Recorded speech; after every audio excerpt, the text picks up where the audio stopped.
If you think intelligence always gets rewarded, think again.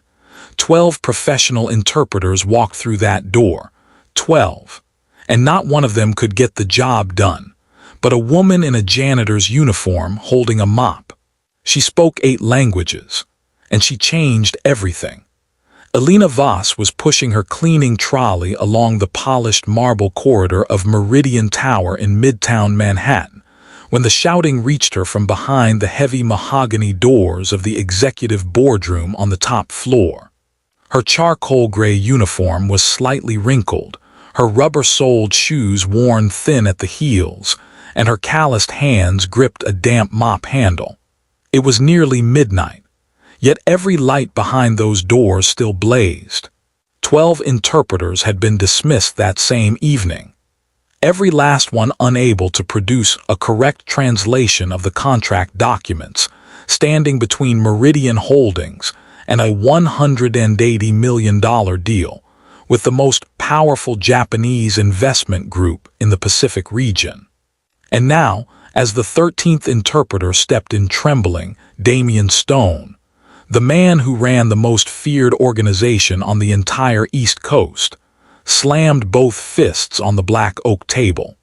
If you're half as qualified as your resume claims, translate this contract properly, because Tanaka is about to walk, and if he does, you won't be the only one who disappears tonight. Elena stopped mopping. Through the gap in the doors she could see everything. The desperate executives hunched over the table, Carter Webb rubbing his temples, Sophia Lane scribbling with a clenched jaw, Victor Crane sneering with his arms folded. And on the enormous wall-mounted screen, the elderly Japanese investor Tanaka Hiroshi, seated motionless, his expression shifting from quiet patience to something that looked unmistakably like farewell. She recognized that look.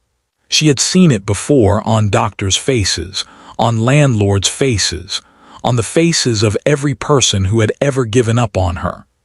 Mu wakat uru, she breathed, without realizing she had spoken at all. The Japanese words slipped from her lips like a secret she had been keeping for 6 years. The room fell completely silent. Every pair of eyes turned toward the door. Elena stood frozen, a mop in one hand, a spray bottle in the other, her slight frame barely filling the doorway, dark hair tucked beneath a cotton cap. Those sharp gray-green eyes, the ones no one in that building had ever troubled themselves to look into, now locked on the contract on the secondary monitor. Damian Stone turned his head slowly, and for the first time in 6 years of walking past her without a glance, he actually saw her. Bring her in. The 2 bodyguards flanking the entrance stepped aside, and Elena Voss, still holding the mop in her left hand and the spray bottle in her right, crossed the threshold of the boardroom for the first time in 6 years. Not to clean the floor. Victor Crane leaned back in his chair, looked her up and down, and let out a laugh he didn't bother to hide.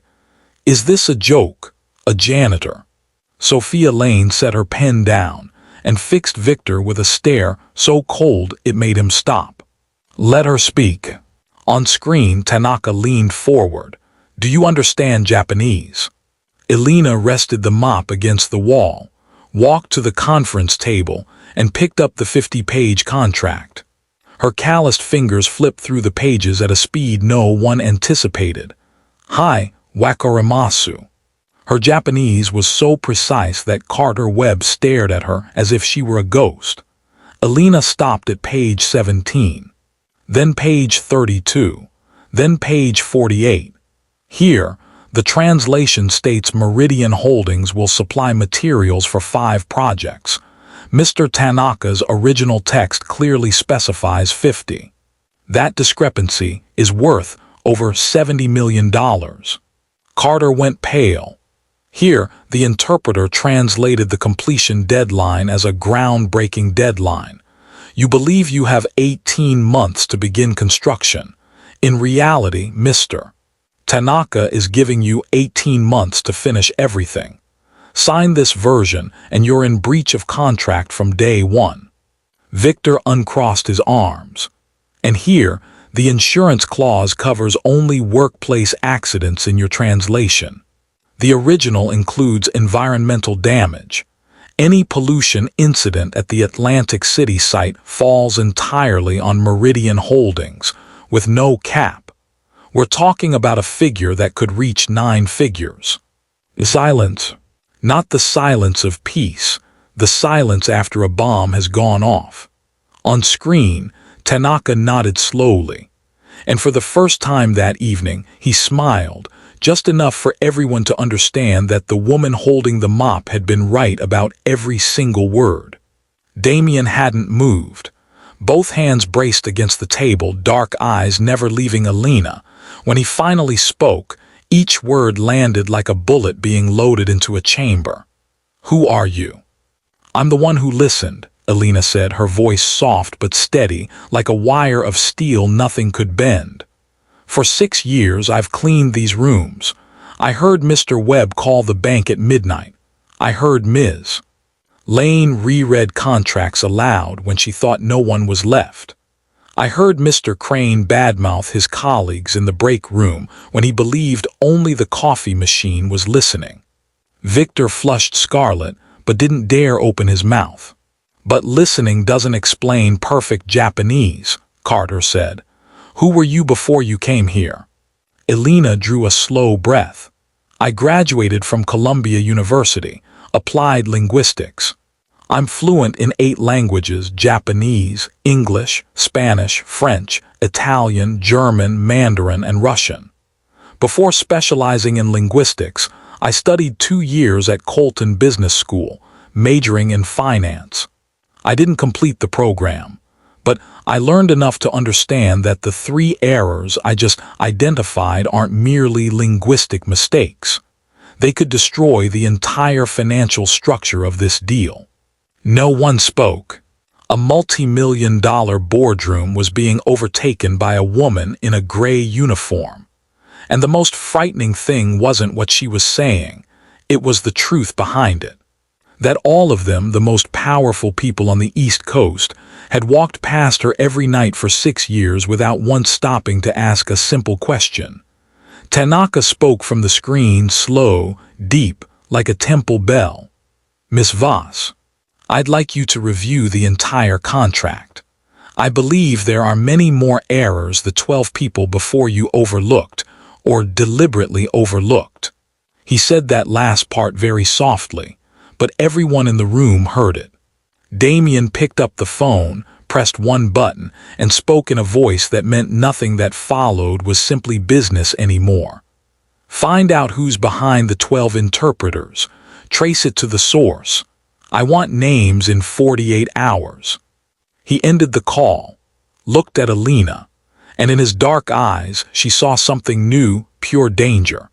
Because Damien Stone had just realized someone was attacking his empire from within, and the woman standing before him in a faded uniform was the only one who had seen it coming.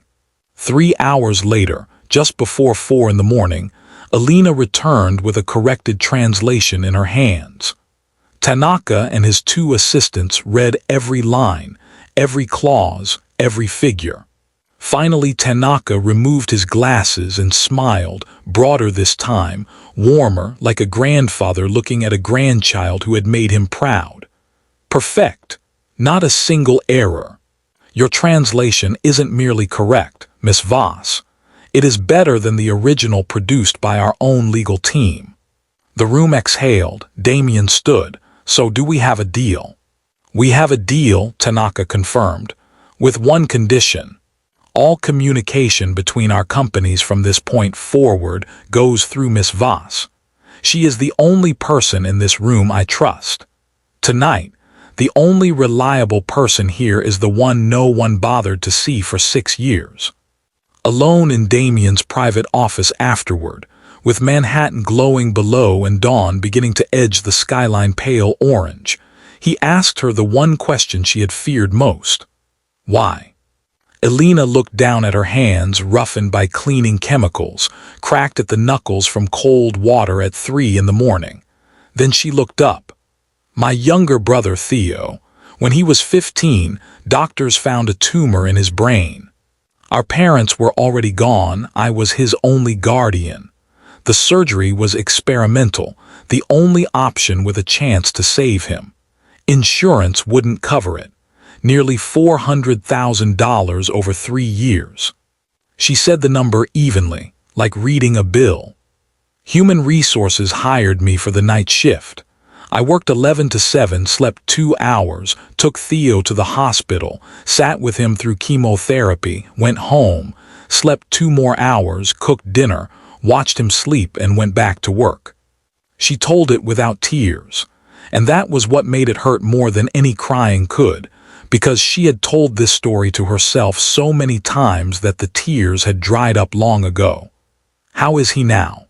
Damien asked, and she heard that it was the first question he had asked, not to assess her but because he genuinely wanted to know. Her face changed entirely. He's cured. He skipped 2 grades. He's in his final year of an accelerated medical program at NYU. He wants to become a pediatric oncologist, to help children who went through what he did. Damien was quiet for a long time. Then, does he know about all of this? Elena's voice hardened like concrete. No, he thinks I work an administrative job, and he will never know, not if I can help it. Damien said nothing more. His hand moved, almost without his realizing, to the silver pocket watch in his vest pocket, the one he never showed to anyone. And Elena saw that the fingers capable of making the entire East Coast tremble were stroking it with a tenderness she had never imagined he possessed. She caught a glimpse in that moment of someone else beneath Damien Stone, not the boss, not the executive, a son, still standing beside his mother's bed, still hearing the music fade. When he made her the offer, special liaison director, a figure larger than 6 years of night cleaning combined, Elena accepted, with conditions. First, I want to continue cleaning a few hours each week. No one guards their words around a janitor. For 6 years, I've known more about what happens in this building than any security camera. Let me keep my ears where people still drop their armor. Damien calculated silently, then nodded. The second condition matters more. I'm not the only one. Right now, there are at least 15 people in this building doing jobs that don't come close to reflecting who they truly are. Rosa in the basement kitchen was once executive chef at a Michelin-starred restaurant. She took this job to disappear from an abusive husband. Franklin in logistics was chief accountant at a major firm for 20 years before they told him he was too old. Nadia at the night reception graduated in architecture from Pratt, but needed flexible hours when her husband had a stroke. I want a program, not charity but discovery. Find these people. Give them a chance to prove themselves. Damien stood and looked out at Manhattan waking below, then turned back. You just saved $180 million deal, uncovered a sabotage scheme my entire security apparatus missed. And when I ask what you want, you ask for a cook, an accountant, and a night receptionist. He paused. Why? Elena smiled, the quiet smile of someone who had walked through enough darkness to know exactly what she needed, and what she didn't. Because my brother is alive, Mr. Stone. He's healthy. He's about to become a doctor. I have everything I need. But the people I just described, they're still waiting. 3 days later, walking home through a shortcut alley at 4 in the morning, Elena understood immediately that something was wrong. 2 men stood at the far end. A third blocked the entrance behind her. The taller man stepped forward and held out a brown envelope. Inside were 3 photographs.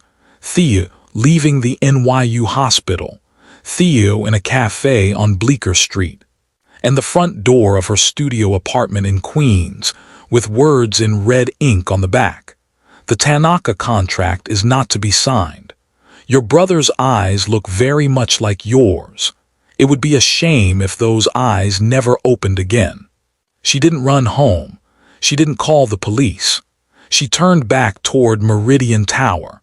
20 minutes later, she walked into Damien's office without knocking and laid the 3 photographs on his desk without a word. She watched his hand tighten around the whiskey glass, knuckles turning white. Then he set it down, very slowly. He picked up the phone, dialed one number, and spoke 4 words in a voice she had never heard from him, not cold, not angry, but something deeper and darker than both. "Protect the boy now." He ended the call. "Within the hour, your brother will have protection he will never know exists. No one touches him." Alina stood looking at him and saw something 6 years in this building had never shown her. A raw, primal fury igniting in dark eyes, because someone had dared to threaten something he had, for reasons neither of them yet fully understood, decided to protect. "The Caruso family from Chicago wants the Atlantic City deal," he said. "They planted people in the interpreter team to sabotage the contract. When you broke their plan, you became a target. This isn't business anymore, Alina." The first time he had said her name, not Miss Voss, not a formal address, Alina. The way it sounded in his low voice was nothing like the way anyone else had ever said it. "This is war." 3 months later, the boardroom looked nothing like it had that night. White cloth on the table, champagne on silver trays, laughter, handshakes.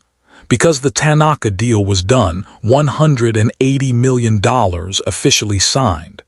On screen, Tanaka announced the expansion, not just Atlantic City, but the entire East Coast, Boston to Miami. And he offered Alina the position of Director of Communications for the entire partnership. Then Sophia brought Rosa, Franklin, Nadia, and 8 others from the talent program into the boardroom. Alina saw Rosa's hands trembling, saw Franklin standing straighter than she had ever seen him, saw Nadia smoothing her hair because she didn't know where to put her hands. Franklin stepped up and presented Alina with a small wooden plaque, handmade, because he believed what was built by one's own hands carried more meaning than anything money could buy. Engraved on it, for Alina Voss, who taught us that a person's value does not lie in the uniform they wear, but in the heart they carry. Alina didn't cry, but Sophia saw her chin tremble, and Sophia understood. Damien announced the charitable foundation, funded by the Tanaka project profits, with Alina as chair. She accepted, with one final condition. The first family supported would be Thomas Saunders, the 60-year-old night security guard who had worked the building for 7 years without a sick day, and was now selling his late wife's wedding ring to pay for his granddaughter's heart surgery. Because no one had asked, because no one had seen him. "Agreed," Damien said, without a vote, without a meeting. On screen, Tanaka removed his glasses. "Miss Voss, when I first saw you in that janitor's uniform speaking flawless Japanese, you reminded me of my mother. A brilliant mathematician who became a seamstress after the war, to raise 4 children, without a single complaint. She taught me that intelligence and dignity can hide in places no one expects. Seeing you tonight, I know she was right."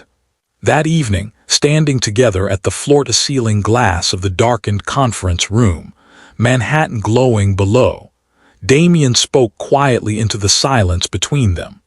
"My mother's name was Margaret. Before she met my father, she played Chopin in a small studio in Brooklyn Heights, as if Chopin had written for her alone.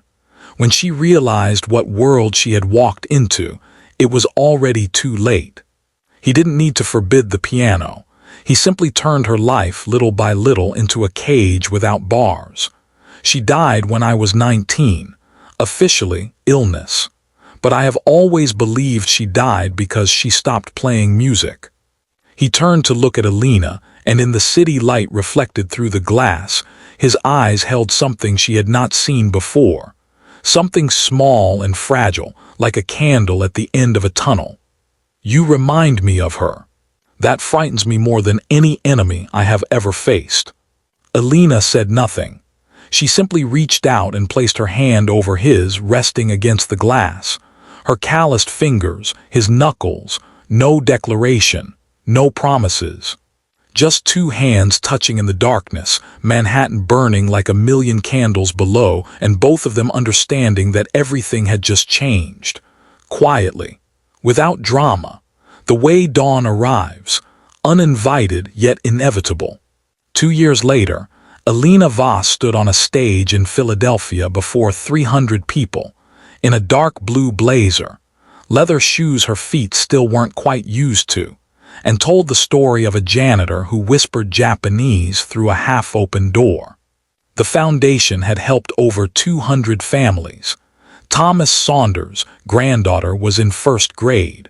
Rosa was running culinary operations for the entire Meridian network. Franklin had saved the company $2 million a year in logistics. Nadia was leading the architectural design team for the Tanaka project in Atlantic City. When she finished, a silver-haired woman in the fifth row asked, her voice trembling, whether Elena wasn't angry. Whether 6 years invisible with 8 languages and a Columbia degree didn't feel like a waste. "I didn't waste anything," Elena said. "I spent 6 years learning humility, endurance, and what truly mattered. Every night pushing that cart taught me that my worth wasn't in the clothes I wore or the title on a door, but in how I treated people, and the choices I was willing to sacrifice everything to make. I only regret that it took me so long to reclaim my voice, though perhaps I needed all those silent years, so that when I finally spoke, I had something worth saying." After the talk, a young woman approached, ponytail, wrinkled t-shirt, canvas backpack. Her name was Phoebe. She studied education by night and worked a laundromat by day to pay her tuition. She said she often felt invisible, like her job erased her value. Elena took her hand and looked into eyes she recognized, exhausted, alone, refusing to quit. There is no job without value, only a society that hasn't recognized the value of every job. Ironing clothes by day and studying by night doesn't diminish you. It proves you have more worth than anyone who never had to fight for their education.